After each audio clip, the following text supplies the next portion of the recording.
All right, folks, Rob Downs here with Managed IT Solutions, and it is Tuesday, so it's time for another Tech Tip Tuesday. Missed out last week. Got a little happy at the beach. Happy at the beach this week as well. Sorry about that. Just wanted to start out first is, if you find any of this content useful, please make sure that you like and share. I really appreciate it. It helps me out a lot.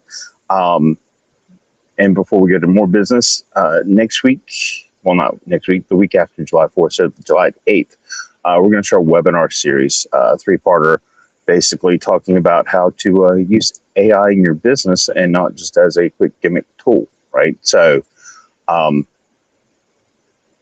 yeah, basically, one of the things I need to make sure you guys realize is that big businesses spend a lot of money on AI, and they've hired a lot of people too. But 95% of their implementations failed after throwing $40 billion, that's billion with a B, at it. And basically it's because, they ignored the 4 Ps, which I talked about before, which of course is going to be process, people, plan, and platform. So lots of people buy a shiny tool and try to figure out where to stick it into their network or into their workflows. What we're talking about is figuring out what the workflow should be and then finding the tool that's appropriate. Right. So we'll go into that. That's going to be the main takeaway. The first episode, there will be 2 others going a little bit more in depth on which tools you might want to use and how to use those tools best in your business. So basically, over at MidSaim, we have a saying, aim higher and operate smarter. So that's what we're looking to help you do. Anyhow, this past week or the week, actually the week I missed, Anthropic, the people who make Claude, Claude, right, came out a new version called Fable 5, right? And so I was going to have a discussion about, oohs and ahs of Fable 5, and it occurred to me that perhaps I should talk about what happens if you build out your systems and then don't properly plan if something goes down, right? So Fable 5 came out, the latest and greatest model from Anthropic and Claude, and within 3 days, 5 days, 3 days, they took it down. So it's gone. So if you built your business on Fable 5, your business is no longer working. So that's actually what we're going to talk about, right? Now that how good with Fable 5 is what happens if your AI vendor disappears. And coincidentally, that happened to me today.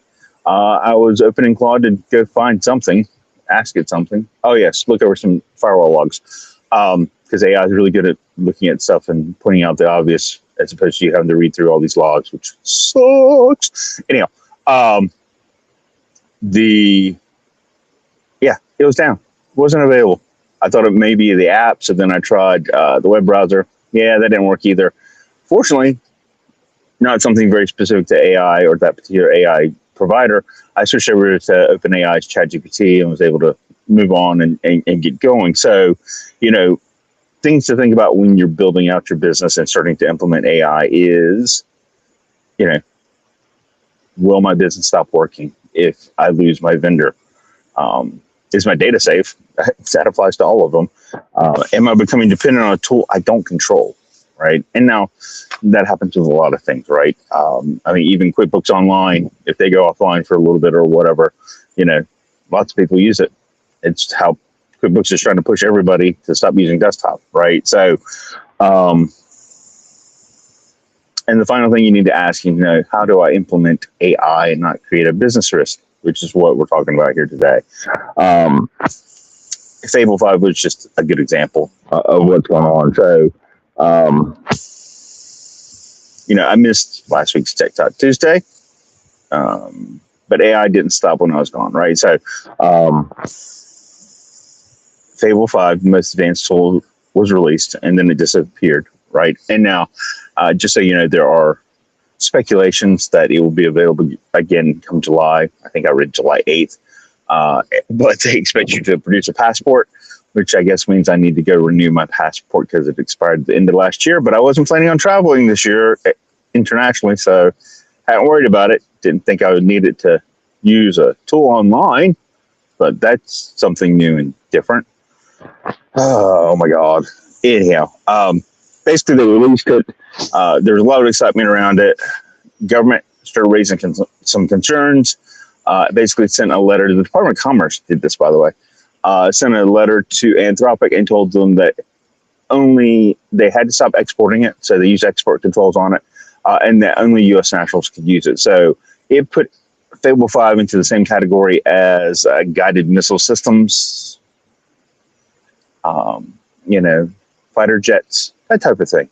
So good to know. I think it's the first time that software has ever been labeled, something in the national interest that you have to protect like that. And then, the customers basically had to sit there and stop using it and playing with it and trying it out and see what it could do. So I can say that when I used it, I have a Claude Max 5X account. And I've used it to program things and make workflows and agents, etc. And I have never had any token warnings for the past 6 months that I've been using it until I started using Fable 5.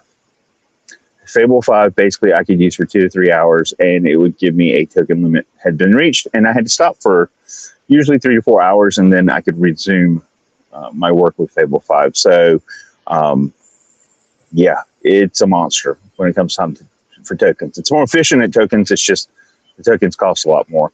And they were giving it away for free or included with your subscription at first. And maybe they'll do that upon resumption, but from what I understand, you're going to have to pay extra for that. So there's going to be more consumption there. So the lesson here isn't that AI is dangerous. I think we've talked about that before. It's enabled hackers to become better at what they're doing, find more vulnerabilities, and with Fable, even more so.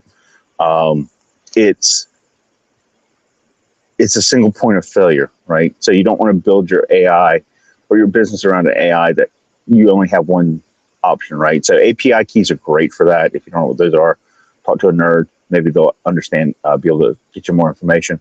But the fact is that with API keys, you can switch from model to model or provider to provider. You can have a fallback if you needed it. So that's one good thing. But it's the same thing if your business relies heavily on internet connectivity. All your apps are cloud-based. Having a single point of failure with a single internet connection is probably a bad idea. Same thing with the AI. Having one backup, having only one employee who knows all the passwords. If that's the case, talk to us. We have password managers. We can help you with that. Completely different side, but that's what that's what we want you to understand, right? So, as a single point of failure, and most businesses want to reduce that risk, if at all possible. So.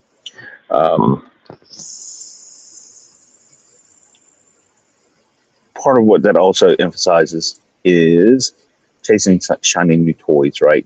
I mean, Fable was part of an already existing infrastructure. It wasn't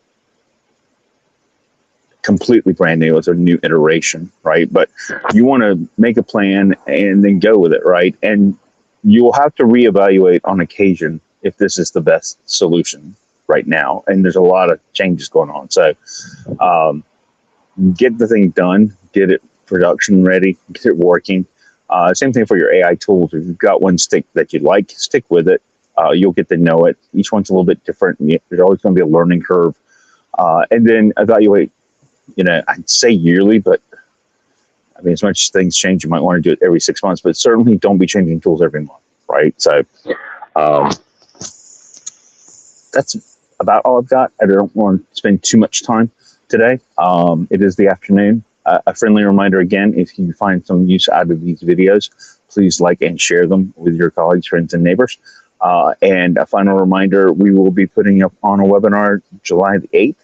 If you would like to attend, we're doing it for our existing customers first. However, if you watch this and think it's interesting and think I might actually give an interesting webinar too, just comment wherever you see this with a I'm in, and we will get you added to the invite list for July 8th. It'll be at 1 p.m. Eastern Daylight Time, and it'll be a 3-part series. So each part should be able to give you good content.